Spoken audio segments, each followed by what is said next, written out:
Hello everyone, welcome back to Calgary Barbell. Dylan's here today because we got some good questions from y'all.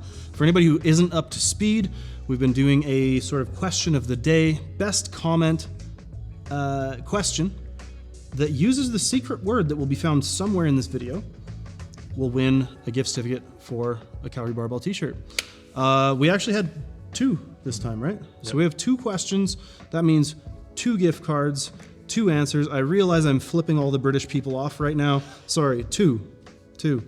Yeah, we're doing 2. The reason we picked 2 though was because they're kind of similar, like along the same line. So I felt like we should cover both. It just made sense. Yeah. So the first one comes from Red Grouper 9370. His question is, did you and Dylan ever think CBB would grow to how big it is today when you guys first started? What advice would you give to people who want to do the same and make a living out of their passion? So my initial reaction when Dylan was like, hey, we got this question, what advice do you have for people who want to make their passion into a career? I think my kind of witty, sarcastic answer was, please God, don't do it. But to actually answer your question, I don't think I ever expected this to be this at all. I feel like you had more expectations for it to be a thing we could grow and like that kind of stuff, and that it, the YouTube could be a thing. But I think when you were like, hey, let's make vlogs, I was like, what is YouTube? Essentially, like I knew what it was, but I didn't know about like vlog culture or any of this kind of stuff. I was just a meathead. I don't think I ever had the expectation for it to grow into this until it started to. And then it was, once that possibility was kind of opened up, it was like, oh, okay, I don't think I could do anything else. Like, I don't think that there's anything else that would give me the level of satisfaction or the level of stress-induced aneurysm probably one day. But I don't think there's anything else that would ever fulfill me the way that this does. So once it became an option, it became like the only thing I could do. I think I had high expectations. I don't know if I think knew from the start you kind of had more of a. I don't know if I think I knew where it was going to be, like that we would get to this point, but I did have high expectations because I watched a lot of fitness YouTube, and a lot of the people that I did watch weren't like world level athletes, but they still had a big following. So I was like, well, I want to learn like filmmaking, and you're going to Worlds, so like it makes sense to film it, and like those are like the ingredients to make a cake essentially that would work. And I think turns out we've been baking this whole time. I think I would use that analogy a lot, but I think it's true. Like we had a reason to film you, and you were at the world level and still are essentially. We'll see with this series, but yeah, I think it just worked. And you, again, I think a lot of people say this to you too. I think you said your dad has said it, if maybe in the Powerlifter or maybe not, but that you're like really good on camera. Like you should be in front of a camera. Yeah. And I think that's true after filming a lot of people during my career. It's like some people have it and some people don't. And like you're able to talk to the camera and interact in a very natural way. So yeah, I think I don't know if it was in the Powerlifter, but I do remember having a conversation where I was just like very impassioned about like everybody should do this. Like it's so good for people.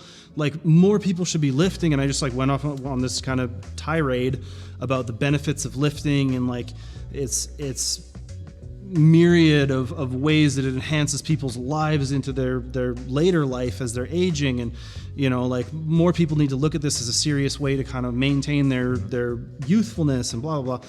And I think he said to me, he's like, you gotta be in front of a camera, like you gotta say this to more people kind of stuff, because I was just so revved up about getting people excited about this thing because I just think that it's the best. And yeah, I think he recognized that early on. So when it became an option, I think I already had that like seed kind of planted. But I think the advice then on like the advice side of what would we give the advice to someone who wants to do something similar? I think only do it if you have to. I think the biggest thing is like do it if you enjoy it. Like just start. Don't worry about things being perfect. I think a lot of people say that, it's beaten to death, but I think the other thing that is very much missed in YouTube especially within fitness, is like, what is your story? And we were talking to Seth about this. Like, a lot of people put out videos, but there's no storyline to follow. So it's like, why do I want to watch this? Where is this going? So I think, first of all, just do it for fun, try it out, see if it's your thing. And if it is, think about what is your story. It doesn't have to be going to Worlds. It can be injury recovery, or it can be chasing a 400 deadlift or a 400 squat, or whatever it is. Or a weight loss journey, or a weight gain journey, or, you know, path to a healthier lifestyle, or whatever. But just like, you have to learn how to tell stories, because that's what people want. They don't want you to just, I guess, jabber away at things. And so like, we're not perfect either. We do that a lot of the time, but we might be doing it right now. Well, exactly. But it's like, we try our best to create a storyline that people can follow and get invested in, so that you're kind of like there with us. You want it to be compelling, because there's so much out there for people to choose to watch, to choose to follow along, to choose to care about. It's like, why would somebody choose you? Yeah. You know, so if you can answer that question, then you can start to identify what is your thing. What's your, like, I hate this, but what's your brand? You know, I think that's the thing. And I think the only way to know that you should go from this is a fun thing, I enjoy doing it, to this is going to be my full-time job is, like I said, if you can't not. Yeah. Because it is not great all the time to have your passion as your hobby, as your job, as your everything. Because if one of those things is going not great, even for a bit, the whole thing is just right. Whereas, like, if you are, you know, a career-minded individual who wants to further their goals in that area, you can have success there while dealing with an injury. Right? Those things can be totally independent, or vice versa. You can have a lot of success in the gym while work is kicking your ass. But if your job is the gym, is your work, and one of those things isn't going well, it's going to depress the other. It's going to compound. So there's volatility to it, right? When it's good, it's really fucking good. But when it's bad, it's also really fucking bad. So I guess just, know that, or whatever. That's my wisdom. I think, like, for me, I really enjoy filmmaking, and so that's why this has stuck. You really enjoy powerlifting. I really enjoy filmmaking, and there are a lot of days, like this week we had a long film day where it just kind of felt like I don't want to do this, you know? So like, you have to like it, because the days where you don't want to do it are really going to suck if you don't like it, because those days come a lot. Maybe not a lot. Maybe they're definitely sprinkled in, though. Like, they're present. Like, it becomes work, right? It's fun, but there's still those days where it is work, and I think that's like anything. But so just like, you really need to enjoy it. And then that kind of leads into the next question. This one's from Dan Michael Devino 2279, and I'm gonna skip most of his comment and go to the part that I think a lot of people's comment or question is like half about using the word of the day, and then there's like the question embedded. So we're not skipping valuable context, we're just skipping the use of the word petulant. Well, essentially it's, what do you want CBB to be known for, and why? Because he was saying, where do you see CBB in 50 years? But we're gonna be dead, so 50 years. No, we'll still be doing this. Yeah. We'll still be sitting on this bench in front of a camera, 85 years old. I see the 1 minute podcast being huge. Humongous. Everyone watches worldwide it. International success. And I thought this was an interesting question, or at least a relevant question, because recently we have talked about, like, with like injuries and the future of you competing, like, what do we want to be known for? What kind of videos do we want to make? And I think we've talked a lot about how we want to feel like we can make an impact in powerlifting. We want to teach people and bring up powerlifting for the better. And so I guess we want to be known for, like, educating and entertaining and just like motivating, leveling up the sport of powerlifting. Is like, I don't know, you know, like, I think we just really want to, it's a sport that's given so much to us, so we want to try to give back to the sport. Yeah. And I think it goes back to, like, I mentioned that I had gotten into this, like, gone on this tirade at my dad about how he should powerlift and everyone should powerlift, and that's that's where all this comes from for me, is I think more people should powerlift. I think people would benefit from it. I think it's really freaking good for people. It's made my life better in so many ways. And like, I've talked to a lot of people who have used this phrase, like, powerlifting saved my life. And I don't think that's hyperbole for a lot of people. I think that's legitimate. Like, I think powerlifting, this is gonna be the most cliche thing I've maybe ever said, but I think powerlifting can save lives. Like, I think it can just do so much for so many people, and I love it with everything I have, and I want more people to like share in that. I want to share that with people. And if that means, you know, making somebody's squat technique a little better, or, you know, getting somebody on a good program so they can make progress and get stoked and like hooked on it, you know, I think it's one of those things that can really appeal to a huge variety of people with different like mental and physical abilities, and, you know, different walks of life and different body shapes and sizes and stuff. You know, I think it's a lot more, it traverses those kinds of boundaries more than I think like a physique sport or something would. So I think that just makes it all the more valuable and more important to share with people. So yeah, I mean, that's the like reason for doing it is very much married to what we want people to know us for. And like, yeah, I mean, sometimes I want people to know us for just being goofy idiots and suit guy and like that kind of shit. But also, like, I want people to feel like their lives have been enriched because they, you know, squatted better, and then they had a better day because of it, and they like did something nice for somebody because they were in a good mood, and just like, you know, that kind of stuff compounds on people. And here I am doing that exact thing that I was talking about doing because I can't help myself. But yeah. So if those two commenters can reply to their comment with like the first 4 letters or something of their email, so that we know the email coming is from them, and then email support@calgarybarbell.com saying that you are the winner, we will send you the gift cards. Yeah. Hopefully that makes sense. I feel like we'll eventually come Hopefully up with we can come up with a less convoluted system at some point. Yeah. And then, yeah, that's it. So I'm going to go back behind the camera, but before I do, y'all see that? Y'all ready for that? It's coming. Just a sneak peek. It's coming.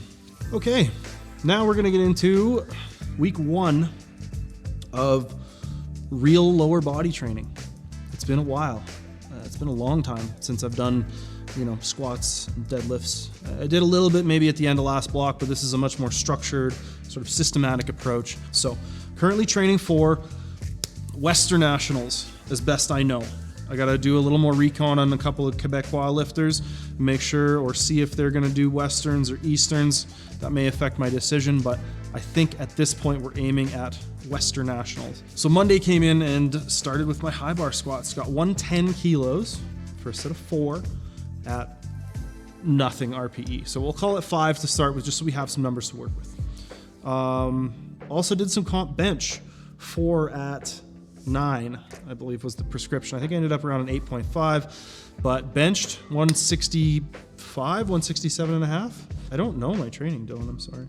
Benched 167 and a half for 4, and felt damn good. Moved really well, and that's just shy of the 170 for 5, obviously, that I hit at Elite FTS. So bench strength tracked really well through the washout, still starting very strong on that. Follow that up with some chest press. We're keeping that in the mix. Chest supported rows, keeping that in the mix, something else that I love, and some back extensions, which I think are a pretty good sort of stimulus for my hinge, for my deadlift pattern. That felt damn good. Good day. Day 2 was the conventional deadlift day. Now this one I'm treating as my comp lift for this block, so we're going to see how far we can push it. You know, got up to 315 or 142.5 kilos. And again, just sets of 4, not really any RP on them, just kind of moving things around, getting started. I'm expecting myself to take 10 to 20 kilo jumps, maybe even week to week, but we'll have to see how the knee tracks. So far, so good. Again, did some banded bench as well that day. Felt pretty good. Banded bench, something that I find often has a bit of a restorative effect. My shoulders are feeling a little beat up. Having that load slightly lighter in the bottom allows me to still get a really good training stimulus because it gets heavy towards the lockout. But deloading that little bit in the bottom tends to favor some shoulder recovery, so I like that movement.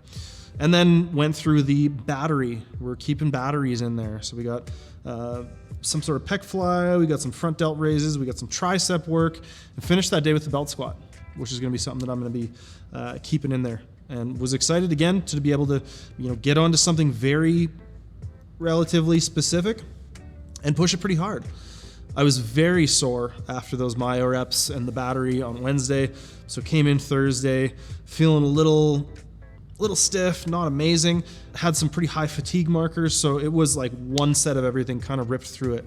And got leg press, which was maybe my favorite thing this week, because I was able to really drive through that leg, through that knee.